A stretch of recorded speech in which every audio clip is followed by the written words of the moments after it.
My name is Daniel. I'm 32. And until a few years ago, I thought I had a normal life. I ran a small interior design company here in Austin. Nothing spectacular, just enough to keep a roof over our heads and food on the table for my wife, Em, and our 8-year-old daughter, Lily. We had a decent apartment, a routine, the kind of quiet happiness you build brick by brick, day after day. Then there were my parents, Mike and Susan. They were a different breed altogether. They owned a furniture store that they marketed as luxury or some other pretentious bullshit. They weren't truly rich, not in the way you see in movies, but they acted like they were. Big house in the fancy part of town, expensive cars they were probably drowning in debt for, and those ridiculous weekend parties they threw for their friends, really just business connections they were trying to impress. People who cared more about the appearance of things than what was real. Growing up as the oldest kid in that house was a special kind of hell. My younger brother, Robbie, was always their golden boy. They didn't even bother hiding it. I'm not exaggerating. I could bring home a report card plastered with A's, and they'd barely glance up from their martinis. That's what we expect from you, Daniel. Robbie would get 1 B+ amongst a sea of C's, and suddenly it was a goddamn celebration. Cake, parties, bragging to all their friends about how gifted he was. It was pathetic. College was the same. When I left for school, Dad gave me this cold, formal handshake. Mom just said, "Call us when you get there." That was it. 2 years later, Robbie enrolled in the local community college while still living at home, and they threw a massive going-away party. 50 people, catered food, the whole 9 yards. For community college? I learned early on I couldn't count on them for anything that mattered. I put my head down, worked my ass off, and built everything myself. Started from zero. No connections, no startup money, nothing. And honestly, I never expected much from them after all that. But what they did when my kid, my precious little Lily, needed them, that was a whole new level of twisted. After college, I landed a job at a small design firm here in Austin. Lowly design assistant. Nothing glamorous, but I loved it. There was something about creating spaces that resonated with people, that meant something. It was fulfilling in a way that school never was. A few years in, after learning the ropes and squirreling away every penny, I scraped together enough to start my own company. Tiny! Just me, working out of our cramped apartment. Then a small office, 1 part-time employee. That's when I met Em. I was setting up a small furniture showroom downtown. She was just supposed to be in and out, helping with deliveries. But we ended up talking for an hour. About books, music, stupid things. It just clicked. Immediately. We were married a year later. Simple ceremony? Close friends? My parents showed up, of course, but acted like it was some chore they had to suffer through. Then Lily came along. This amazing little girl with these bright eyes, just like her mom's. Life was good back then. Not Instagram perfect, but good enough. I had my company, slowly growing. Em was teaching preschool. We were making enough to be comfortable. The one thing we messed up on was health insurance. As a small business owner, I didn't have employer coverage. Private plans were expensive. We were all healthy, we told ourselves. We'd wait a little longer, until the business was more stable. That was the worst goddamn mistake of my life. Lily was always a whirlwind. Super active, always running around, laughing, doing all the normal kid stuff. A total ball of energy. Then, when she was around 3, she started getting this cough. It just wouldn't go away. At first, Em and I thought it was just a normal cold. I mean, kids are basically germ magnets at that age. They catch everything. But then we noticed the cough wasn't fading. It had been weeks. Instead of getting better, she was getting worse. Tired all the time. Stopped eating as much. Had this low-grade fever that just lingered. Not high enough to send us spiraling, but definitely not normal. Sometimes she'd be playing with her toys and just stop. Suddenly, to catch her breath. Em noticed it more than I did because she was with Lily during the day while I was working. She kept saying something wasn't right. I was all, yeah, let's give it another couple of days. Kids get sick all the time. Stupid. I should have listened to her right away. Then, one afternoon, I'll never forget this day as long as I live, Em was playing with Lily in the living room. Lily just collapsed, straight up dropped to the floor. She looked up at Em, her face pale, and said, "Mommy, I'm so tired," in this weak little voice I'd never heard from her before. Em completely lost it. Called me right away. I was in the middle of a client meeting, but I didn't even say goodbye. I just ran to my car and drove home way too fast. Got there to find my little girl struggling to breathe, her eyes unfocused. I didn't even think, just grabbed her and drove straight to the ER. Em jumped in the car with us. I remember her in the back seat with Lily, talking to her the whole time, trying to keep her awake. The ER docs took her back immediately, which was both good and terrifying. Good that they didn't make us wait, but also, that meant it was serious. We sat in that waiting room for what felt like forever while they ran tests. When the doctor finally came back, holding a CT scan, he had that look, that serious, grim look that makes your stomach drop into your shoes. "Dan," he said, his voice carefully neutral, "we found a congenital abnormality in Lily's lung. It's compressing her airway. She needs surgery immediately, before her condition worsens." The room started spinning. A lung problem? In my 3-year-old? I kept thinking this had to be a mistake. This kind of thing happens to other people. Not to us. Not to my perfect little girl. But it got worse. After the doctor explained everything, a woman from the hospital's billing office pulled us aside. She handed me a piece of paper with a number on it. A number that felt like I'd been punched in the gut. $120,000. "We can proceed with the surgery immediately, but the hospital needs assurance that you can cover the costs," she said, her voice professional, impersonal. "Do you have insurance?" That's when it really hit me. We didn't have insurance. We'd been putting it off. Because private plans were expensive. Because we were all healthy. We'd been planning to get it soon for like a year. In that moment, I realized how badly I'd screwed up. How my procrastination, my penny pinching, was now threatening my daughter's life. I held Em's hand so tight, trying not to completely lose it in front of her and the billing lady. "We'll find the money," I told them, my voice strained. "Just save my daughter," but inside I was panicking. Where the hell do you get $120,000 stat fast?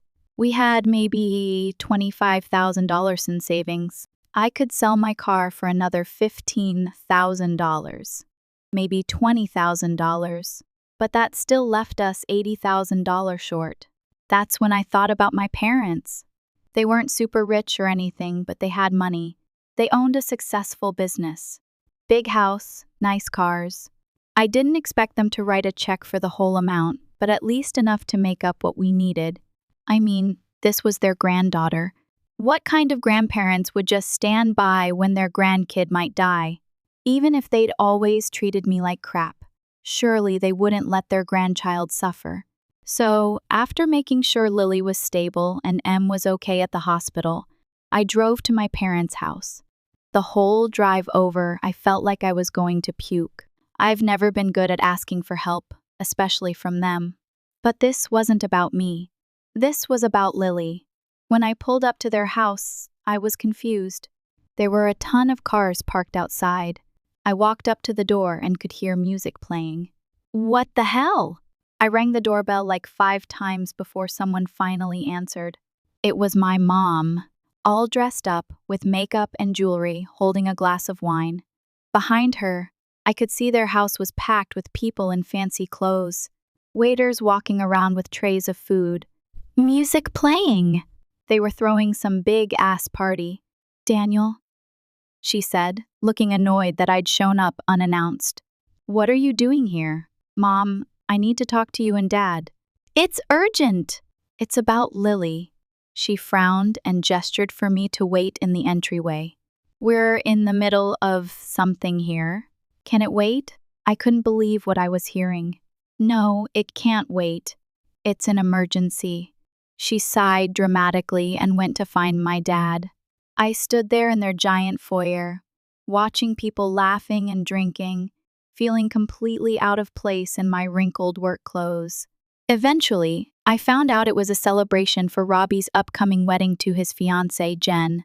Well, apart from the fact that they didn't even tell me about Robbie getting married, they were freaking partying while my daughter was in the hospital, fighting for her life. My dad finally came over, looking irritated. "Daniel, what is it?" "We're in the middle of Robbie's engagement party." "Dad, listen. Lily is in the hospital. She has a tumor in her lung. The doctors say she needs immediate surgery. If she doesn't get it, she might not make it." I waited for them to freak out, to ask questions. But nothing. Not a single question about their granddaughter's condition. Not even a hint of worry on their faces. My mom just stood there, glancing back at the party like she was missing out on something. I swallowed hard and continued. "The hospital needs $120,000 before they can do the surgery. I've tried everything, but I can only come up with about $40,000. Can you help me?" "I don't need all of it. Just enough so they can operate right away." My mom put down her wine glass. "Daniel, we've already planned Robbie's wedding. We can't cancel or postpone it now." I felt like I'd been slapped. What does Robbie's wedding have to do with Lily's surgery? That's when my dad crossed his arms and said the words I'll never forget. "We've already spent $570,000 in his wedding. If we give you that money now, the wedding won't happen." I just stood there trying to process what I'd just heard. They dropped $570,000 in Robbie's wedding, but wouldn't spare a dime to save their own granddaughter's life. I couldn't wrap my head around it. Who spends that much on a wedding? And who chooses a party, even an expensive one, over a child's life? In that moment, standing in their fancy house with their fancy friends all around, I realized that these people weren't my family. Not really. They were just strangers who happened to share my DNA. I looked over at Robbie, who was standing across the room in this expensive suit, holding a champagne glass and laughing with some friends. This was the same brother who I'd always looked out for growing up. When we were kids and he'd mess up, I'd take the blame half the time. When he was struggling with math in high school, I stayed up late, helping him study. When he needed money during his first year of college, I loaned him $500 that he never paid back. I wasn't perfect or anything, but I always tried to be there for him. So I walked over to him, past all the guests who were giving me these weird looks. I probably looked like hell. Hadn't slept, hadn't changed my clothes, eyes all red from crying. "Robbie, can we talk for a minute?" I asked. He looked annoyed, but followed me to a quieter corner. I explained everything. About Lily, the tumor, the surgery, the money. I thought maybe he'd understand. Maybe he'd say, "Dude, we can postpone the wedding. My niece's life is more important."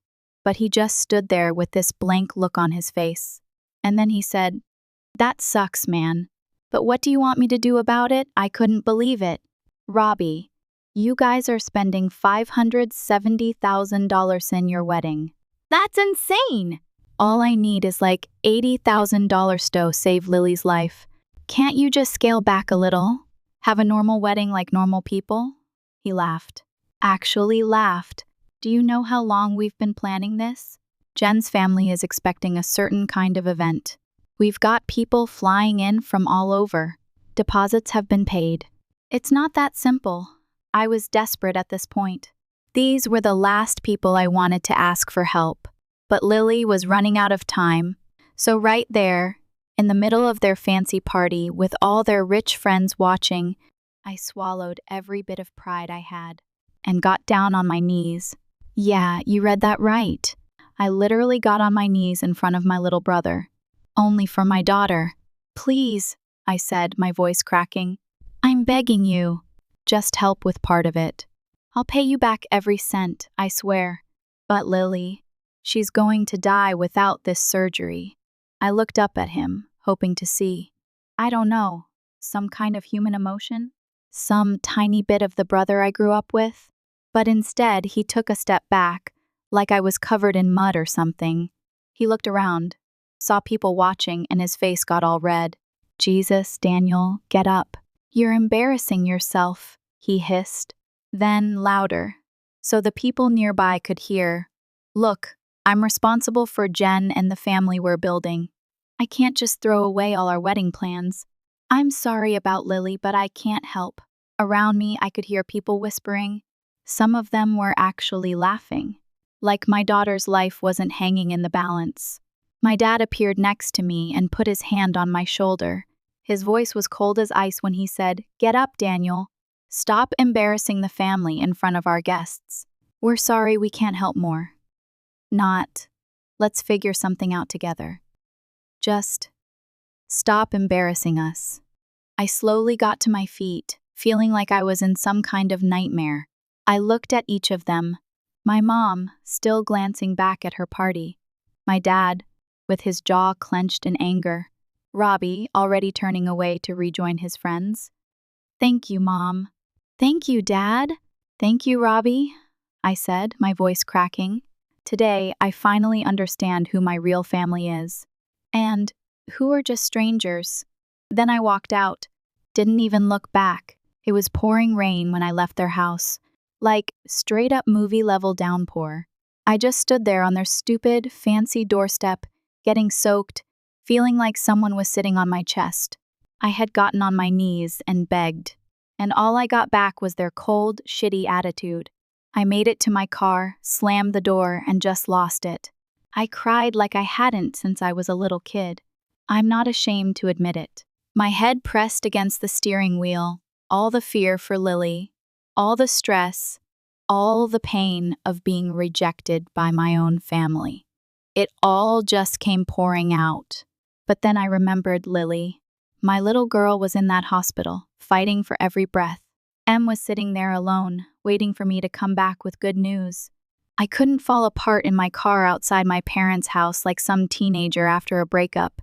I had to figure something out. I started the car, swallowing the anger and frustration, and drove back to the hospital. The whole way there, my mind was racing. Who else could I ask? What else could I sell? Could we get a loan? Would the hospital let us pay in installments? When I got back to the hospital, I was surprised to see Em's parents had arrived.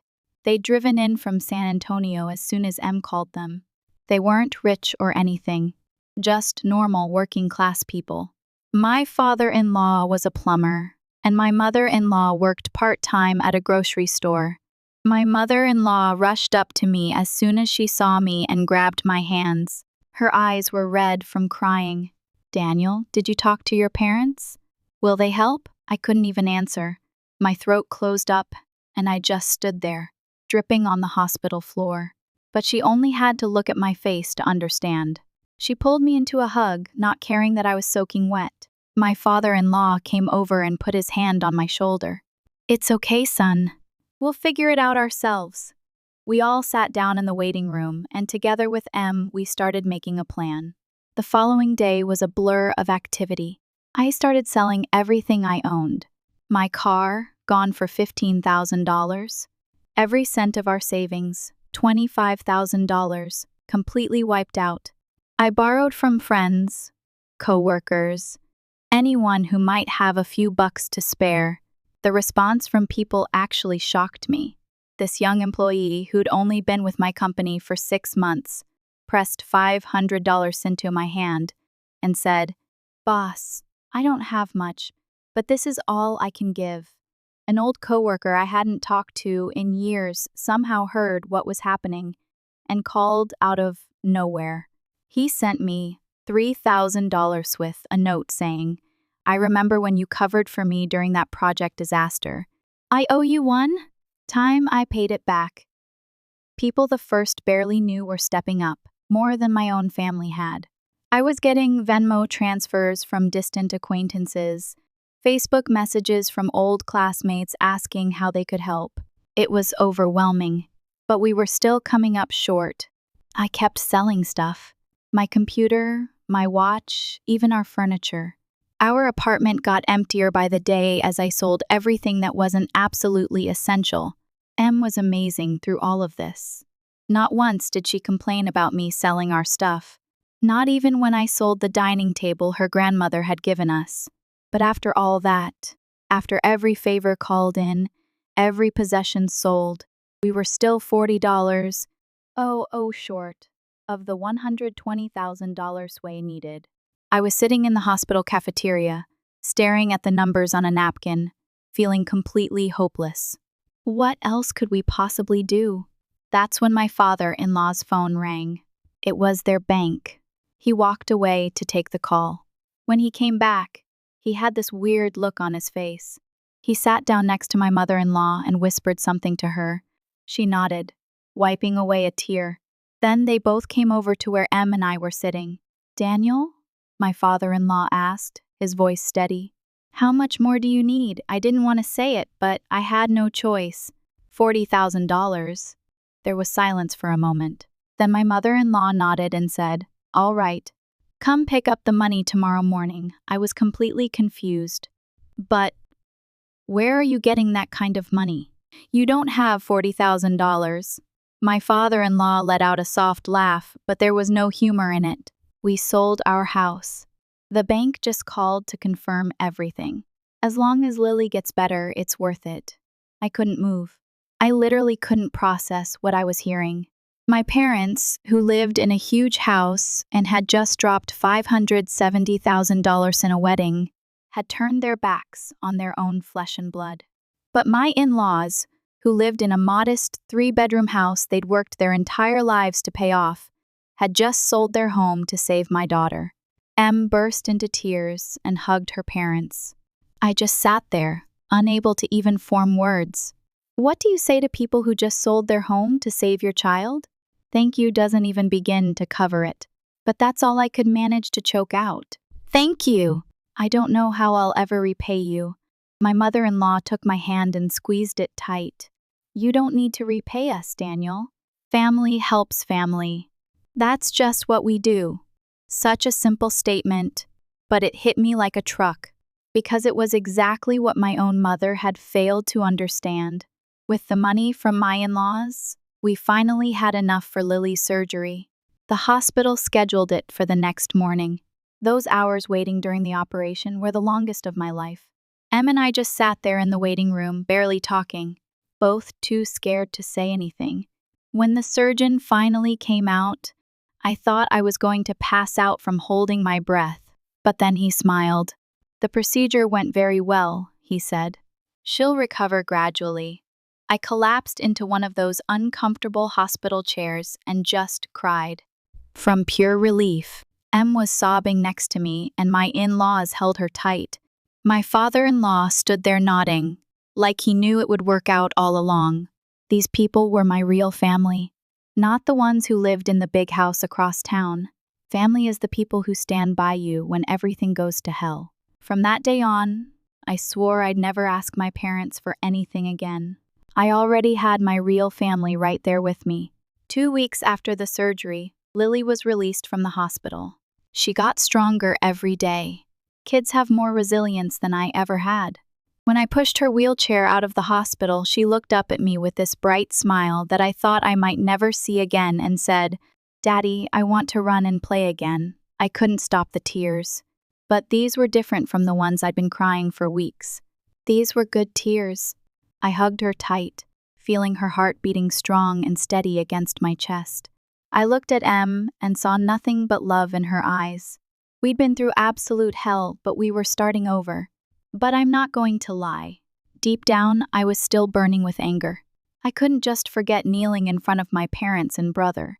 I couldn't forget how they treated me, how they looked down on me, like I was pathetic. And now I had something to prove. After Lily recovered, I threw myself into work like a man possessed. I wasn't just working to make money. I was working to pay back everyone who believed in me, and to prove I didn't need my parents' charity. I started getting up at 5 a.m. every day and working 16-hour days. I read everything I could about business management, investments, and growing a company. I wasn't just doing small residential interior design jobs anymore. I started bidding on hotels, shopping centers, office buildings. I never said no to an opportunity. no matter how impossible it seemed. Sleepless nights, endless client meetings, tough negotiations. I took it all on.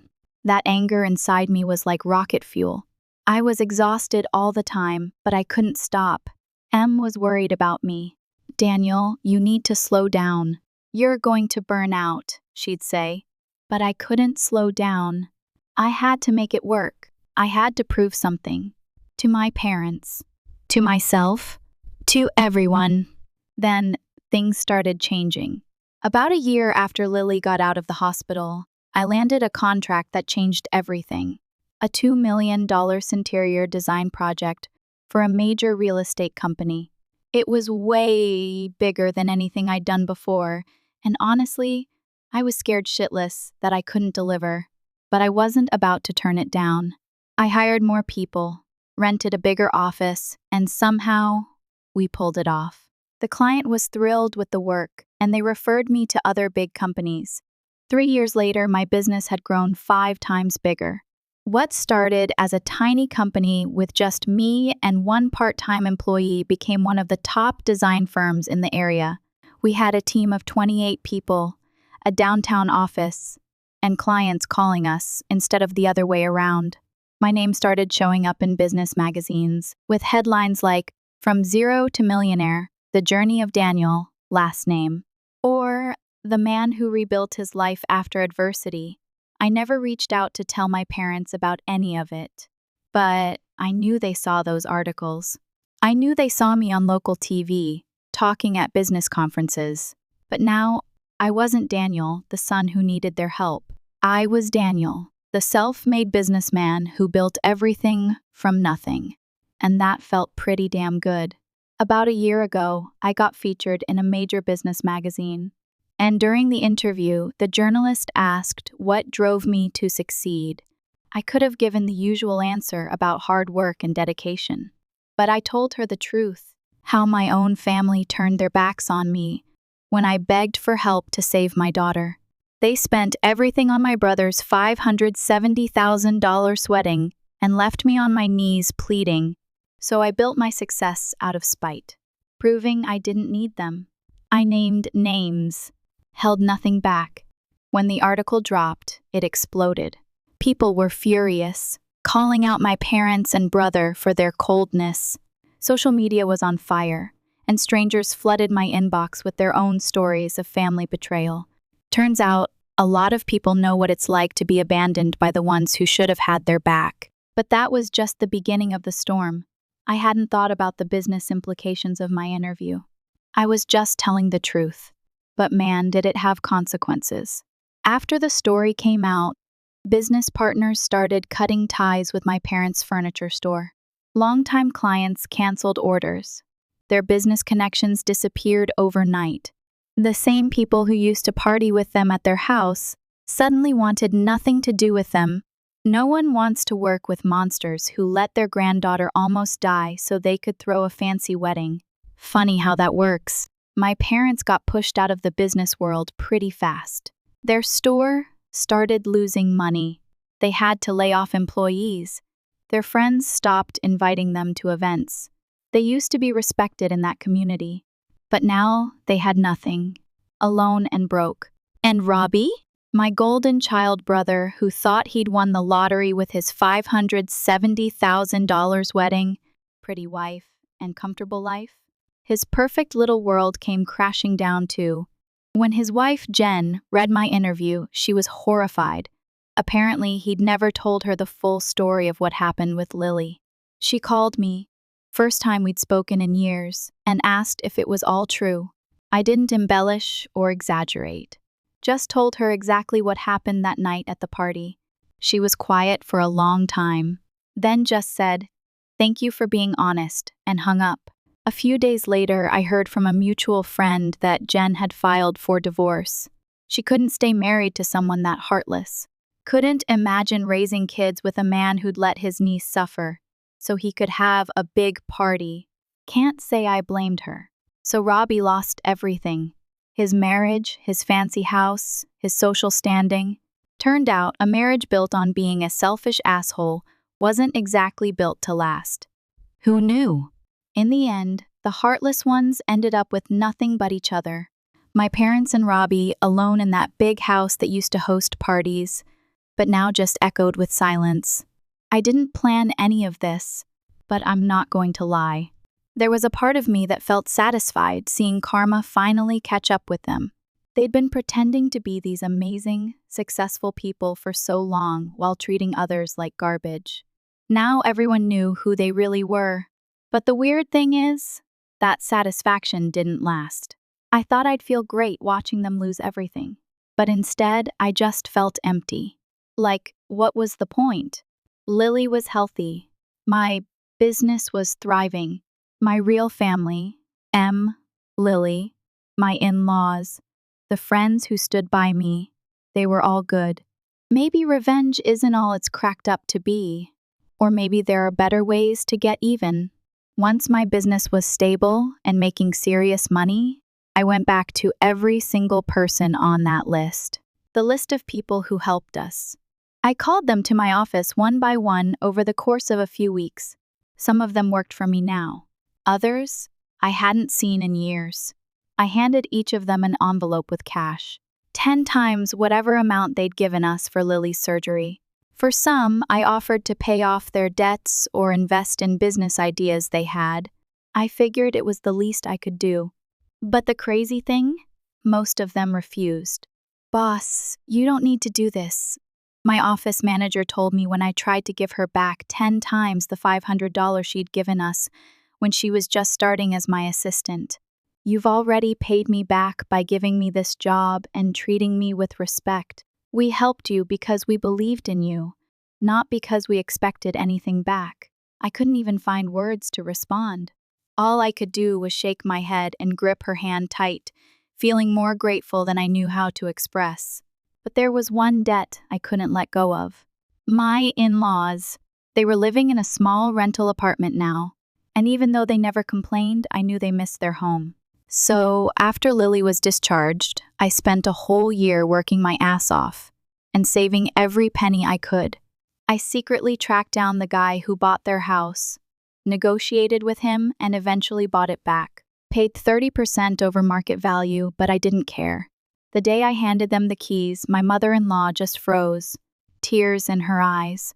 "Daniel, how? We never expected." I told her, "You gave me everything when I had nothing.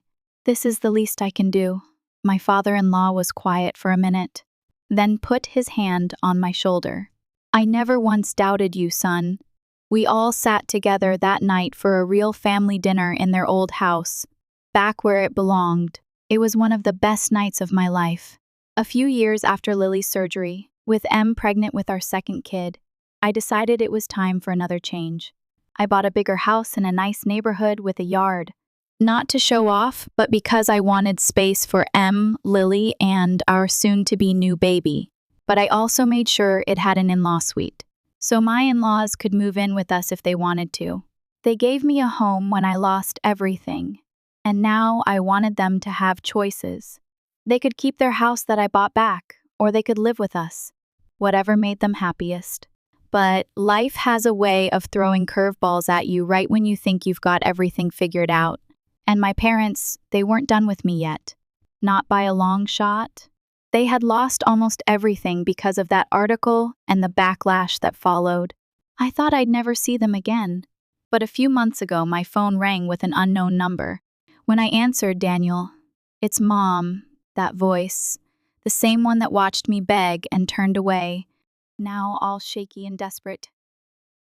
Can you help us?" She explained they were about to lose their house. Needed $200,000 to keep it from the bank. $200,000.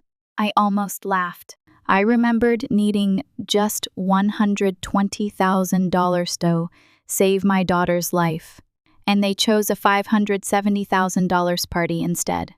The audacity of these people. But you know what? I played along. Told them to meet me at this nice cafe. My treat. They showed up looking desperate but hopeful, probably thinking I'd swoop in like some prodigal son and save the day. I let them talk. Let them ramble on about how hard things had been, how they never expected this to happen, I nodded, sipped my coffee, and pretended to listen. Then, when they finally got to the point, "Daniel, can you help us?" I pulled out my wallet, set a couple of $100 bills on the table, and leaned back. "Drinks are on me," I said, standing up. "I'd do more, but, I'm spending a ridiculous amount on my new baby shower. Gotta make sure it's perfect, and I can't cancel it to help you. We're going all out." Their faces dropped. My dad's jaw tightened. My mom's eyes went glassy. "You're joking, right?" my dad muttered. I smirked. "Oh, so now parties are a bad way to spend money?" I grabbed my coat and took one last look at them. Funny how that works. I walked out and drove straight home, to where my real family was. When I walked through the door, Lily came running up to me, giggling as she wrapped her arms around my waist. Em was in the kitchen, laughing with her parents as they planned the baby shower. Our celebration? One filled with love, not empty status. I walked over, kissed them on the cheek, and sat down with them, feeling something I never felt around my parents. Peace. Life settled into a comfortable rhythm. Lily thrived. The business continued to grow, but I made sure to prioritize my family. We had our second child, a boy named Leo. He was a sweet, cuddly baby, the perfect addition to our chaotic, loving household. My in-laws eventually decided to move into the in-law suite, making our house feel truly complete. I thought I was done with my parents. I really did. I hadn't spoken to them since that awkward encounter at the cafe. I blocked their numbers, unfollowed them on social media, and tried my best to erase them from my life. But they, like a persistent weed, kept finding ways to sprout up again. One evening, about 6 months after Leo was born, I received an email. It was from my dad. The subject line read simply, "Please." I almost deleted it without opening it, but curiosity gnawed at me. I took a deep breath and clicked. The email was short and to the point. "Daniel, I know you probably hate us, and maybe we deserve it, but we need your help again. This isn't about money. It's about Robbie. He's not doing well. Please call me." Mike Robbie? What could he possibly need now? He'd lost his wife, his job, and his social standing. He was, as far as I knew, living back with my parents, a shadow of his former self. I couldn't imagine what kind of trouble he could have gotten into this time. My first instinct was to ignore it. Let him wallow in his misery. He made his bed, he could lie in it. But the mention of Robbie sparked something in me. Despite everything that had happened, despite the years of favoritism and neglect, he was still my brother. A part of me, however small, still cared. I talked to Em about it that night. I explained the email and my conflicting feelings. "It's up to you, Dan," she said, her voice soft. "You don't owe them anything. But if you think Robbie needs help, you should do what your heart tells you." Her unwavering support always amazed me. She never pushed me one way or the other, but she always encouraged me to be true to myself. After tossing and turning all night, I finally made a decision. I picked up the phone and called my dad. My dad answered on the second ring, his voice strained. "Daniel?" "Yeah, Dad?" "It's me!" "What's going on with Robbie?" He hesitated for a moment. "It's complicated. Can you come over?" "I'd rather talk about it in person." I agreed, but made it clear that I was coming for Robbie's sake, not theirs. The drive to my parents' house felt surreal. It had been years since I'd last been there, and the memories came flooding back. The forced smiles, the constant comparisons, the underlying sense of not being good enough. When I arrived, the house looked eerily quiet. The once manicured lawn was overgrown, the paint was peeling, and the overall atmosphere was one of neglect and despair. My dad opened the door, his face etched with worry lines. He looked older, more frail than I remembered. He ushered me inside. The house was dark and cluttered, a stark contrast to its former pristine state. My mom was sitting in the living room, her eyes red and puffy. She barely acknowledged my presence. "He's upstairs," my dad said, gesturing towards the staircase. He hasn't left his room in days. I climbed the stairs, my heart pounding in my chest. What was I about to find? I reached Robbie's old room and knocked softly. Robbie? It's Dan. Can I come in? There was a long silence. Then, a muffled voice from inside. Go away. Robbie, please. Let me in. I want to talk to you. After another moment of hesitation, the door creaked open. What I saw shocked me. Robbie was a mess. His hair was matted, his eyes were bloodshot, and he had a scruffy, unkempt beard. He looked like he hadn't slept or showered in days. The room was dark and smelled of stale cigarettes and unwashed clothes. Empty beer cans and fast food wrappers littered the floor. What do you want, Dan? He mumbled, his voice barely audible. I came because Dad said you weren't doing well. What's going on? Robbie just shrugged and turned away. Nothing. Just leave me alone. Robbie, I'm not going anywhere. Talk to me. What happened? He hesitated for a moment, then let out a shaky breath. It's all gone, Dan. Everything! Jen, my job, my friends. I've got nothing left. I know things have been tough, Robbie, but you can't just give up. You need to get your life back on track. What's the point? I screwed everything up. I'm a terrible person. I deserve this. You're not a terrible person, Robbie. You made some mistakes, yeah, but you can learn from them. You can change. He shook his head. It's too late. Everyone hates me. I'm a pariah. I can't even leave the house without people staring at me. That's just in your head, Robbie. People will forget. You just need to give them time. No, they won't. They'll always remember what I did, how I let Lily suffer. His voice cracked and tears welled up in his eyes. I never meant for any of this to happen, Dan. I was just stupid. I wanted to impress people. I wanted to have the perfect wedding. I didn't realize what I was doing until it was too late. For the first time since all of this began, I saw genuine remorse in Robbie's eyes. He finally understood the gravity of his actions, the depth of his selfishness. I sat down on the edge of his bed. It's not too late to make amends, Robbie. You can start by forgiving yourself, and then you can start reaching out to the people you hurt. We talked for hours that night. I listened to Robbie pour out his heart, his regrets, his fears. I didn't sugarcoat anything. I told him that what he did was wrong, that he had hurt a lot of people, including me. But I also told him that I believed he was capable of change, that he deserved a second chance. I convinced him to take a shower, to eat something, to open the curtains and let some light into his room. Small steps, but they were a start. Over the next few weeks, I started visiting Robbie regularly. We went for walks, talked about old times, and tried to find ways for him to re-engage with the world. It wasn't easy.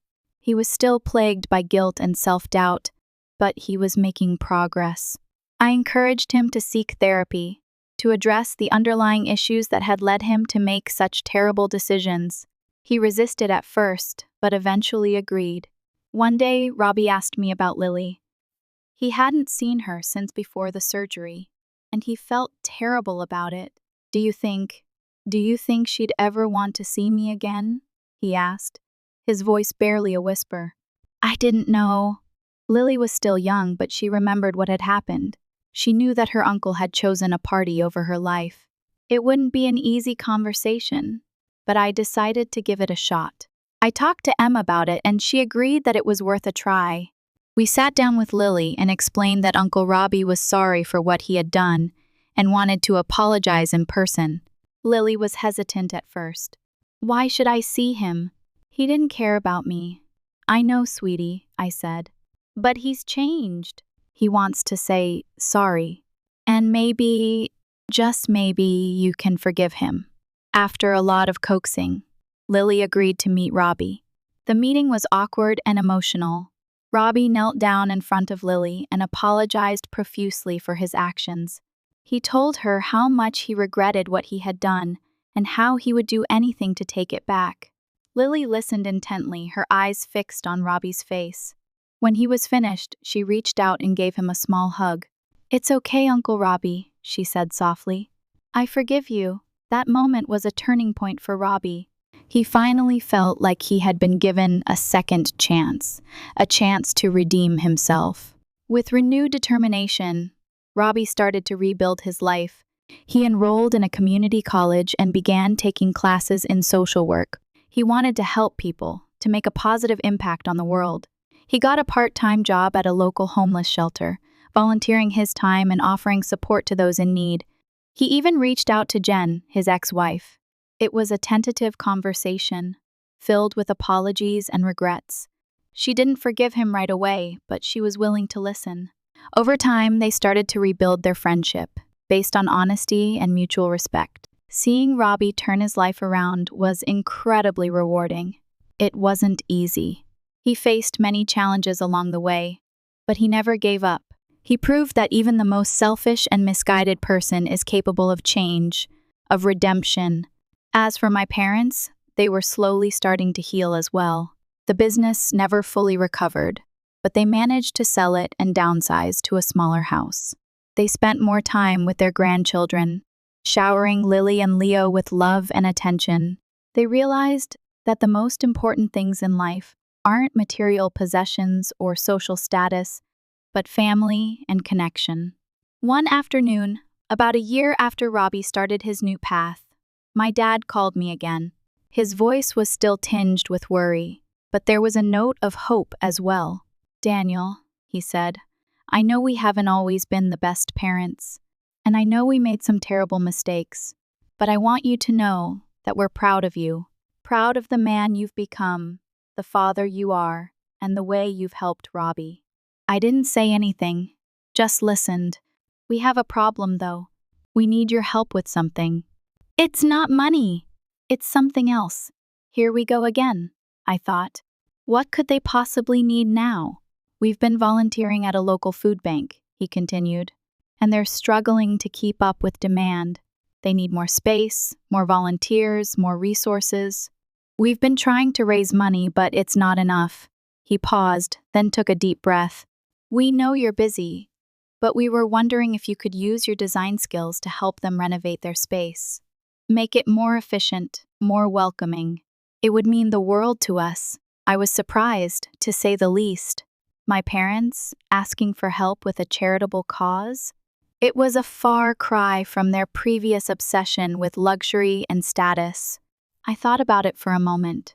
I was incredibly busy with my business and my family, but I also knew that this was an opportunity for me to give back to the community, to use my skills to make a positive impact on the lives of others. And maybe, just maybe, it was also an opportunity to heal some old wounds, to bridge the gap between me and my parents. I took a deep breath and said, "Okay, Dad, I'll do it. I'll help you with the food bank." Working on the food bank project was a transformative experience. I spent countless hours with my parents, planning the renovation, sourcing materials, and coordinating volunteers. It was hard work, but it was also incredibly rewarding. I saw a different side of my parents during that time. They were passionate, dedicated, and genuinely committed to helping others. They had finally shed their superficial facade and embraced a life of purpose and meaning. We designed a new layout for the food bank, maximizing the space and creating a more efficient workflow. We sourced sustainable materials and incorporated eco-friendly design elements. We enlisted the help of local artists to create murals and artwork that would brighten up the space and make it more welcoming for clients. The community rallied around the project. Local businesses donated supplies, volunteers offered their time and expertise, and the local media covered our progress. The renovation was a huge success. The food bank was able to serve more people, provide more resources, and create a more dignified and respectful environment for its clients.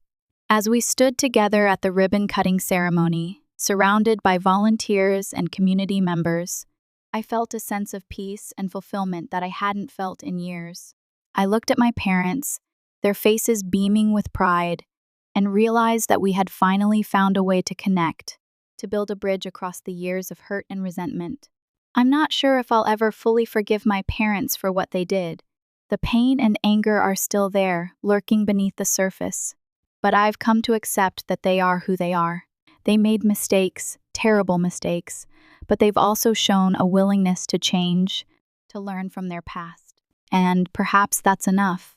Perhaps forgiveness isn't about forgetting the past, but about accepting it, learning from it, and moving forward with compassion and understanding. I still don't agree with the choices they made. I still think what they did to my child was unthinkable. But I now understand more than ever before why they did the things they did. What I do know is that Lily is now a bright, strong, and happy young woman. Robbie is living a life of purpose and meaning. My parents are finding redemption in helping others, and I am surrounded by a loving and supportive family. That's all that matters. That's the legacy I want to leave behind. Not one of anger and resentment, but one of forgiveness, compassion, and love. So, would I do it all again? Would I beg them for the money knowing what I know now? Maybe, but maybe not. Maybe the path I walked was the path I was always meant to take. I have a beautiful family. It cost me nearly everything, but it was worth every penny. Years passed. Lily entered high school, a bright, independent young woman with a passion for science. Leo blossomed into a kind, thoughtful young man with a talent for music. Em continued to be my rock, my confidant, my unwavering source of love and support. My in-laws remained a constant presence in our lives, filling our home with laughter and warmth. The food bank renovation project became a point of pride for my parents. They continued to volunteer there, dedicating their time and energy to serving the community. They even started a foundation to raise funds for other local charities, using their newfound influence for good. Robbie thrived in his social work career. He became a passionate advocate for the homeless and marginalized, drawing on his own experiences to connect with those in need. He even started a support group for people struggling with addiction, offering guidance and encouragement to help them on their path to recovery. Jen, his ex-wife, became one of his biggest supporters. They remained close friends, attending community events together and offering each other unwavering support. They even started a joint venture, a small business that provided affordable housing for low-income families. Life wasn't perfect, of course. There were still challenges, setbacks, and moments of doubt, but we faced them together, as a family, drawing strength from our shared experiences and unwavering commitment to one another. One sunny afternoon, I received a phone call from my dad. His voice was filled with a mix of excitement and nervousness. "Daniel," he said, "we have something to tell you. Your mother and I are getting remarried." I was stunned. After all these years, after everything that had happened, they were choosing to recommit to each other.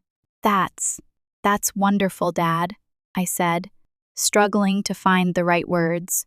"We know it's been a long road," he continued, "but we've both changed so much. We've learned from our mistakes, and we're ready to start a new chapter together." He paused, then took a deep breath. "We were hoping you would do us the honor of walking your mother down the aisle." I was speechless. Walking my mother down the aisle? It was the last thing I ever expected. "Dad," I said, my voice thick with emotion, "I would be honored. The wedding was a small, intimate affair, just close family and friends. It was held in the garden of the food bank, surrounded by the flowers and vegetables that the volunteers had lovingly cultivated. As I stood at the back of the garden, waiting to escort my mother down the aisle, I couldn't help but reflect on the journey we had taken to get to this point. The years of pain, anger, and resentment. The moments of forgiveness, compassion, and reconciliation. My mother appeared at the entrance to the garden, her eyes sparkling with joy. She looked radiant in her simple white dress, her face softened by years of experience and wisdom. I took her arm, and we began to walk down the aisle. As we passed the rows of smiling faces, I couldn't help but feel a sense of overwhelming gratitude for the love and support of my family. gratitude for the opportunity to heal and forgive, gratitude for the chance to witness the transformative power of redemption. At the end of the aisle, my father stood waiting, his eyes fixed on my mother with an expression of pure love and devotion. I handed my mother over to my father, and they exchanged heartfelt vows, promising to love and cherish each other for the rest of their lives. As they kissed, sealing their renewed commitment, I couldn't help but feel a sense of closure, a sense of peace that had eluded me for so long. After the ceremony, during the reception, I found myself standing alone for a moment, watching my family mingle and celebrate. Lily and Leo were laughing with their grandparents, sharing stories and jokes. Em was chatting with Jen, discussing their shared passion for social justice. Robbie was offering support and encouragement to a young man struggling with addiction. My in-laws were beaming with pride, watching their daughter and grandchildren thrive. It was a scene of pure joy, a testament to the power of love, forgiveness, and redemption. As I watched, my father approached me, his eyes filled with sincerity. "Daniel," he said, "I just wanted to thank you for everything. For helping Robbie, for helping us, for walking your mother down the aisle." He paused, then took a deep breath. "I know we can never fully make up for what we did, but I want you to know that we're truly sorry. We'll spend the rest of our lives trying to earn your forgiveness." I looked at my father, at the lines etched on his face, at the genuine remorse in his eyes. I knew that he meant what he said. I reached out and put my hand on his shoulder. "Dad," I said, "there's nothing to forgive. What's done is done. We can't change the past, but we can learn from it, and we can build a better future together." He smiled, a genuine, heartfelt smile that reached his eyes. "Thank you, Daniel," he said. "That means more than you know." Life continued its predictable and unpredictable course. There were joys and sorrows, triumphs and setbacks. But through it all, we remained a family, bound together by love, forgiveness, and a shared commitment to making the world a better place. Lily went on to college, pursuing her dream of becoming a scientist. Leo followed in his mother's footsteps, becoming a music teacher and inspiring young people to find their voice through song. Robbie continued his work in social work, making a profound impact on the lives of countless individuals. Jen and he eventually rekindled their romantic relationship, finding a deeper connection based on honesty and mutual respect. My parents continued their philanthropic endeavors, supporting numerous charities and community organizations.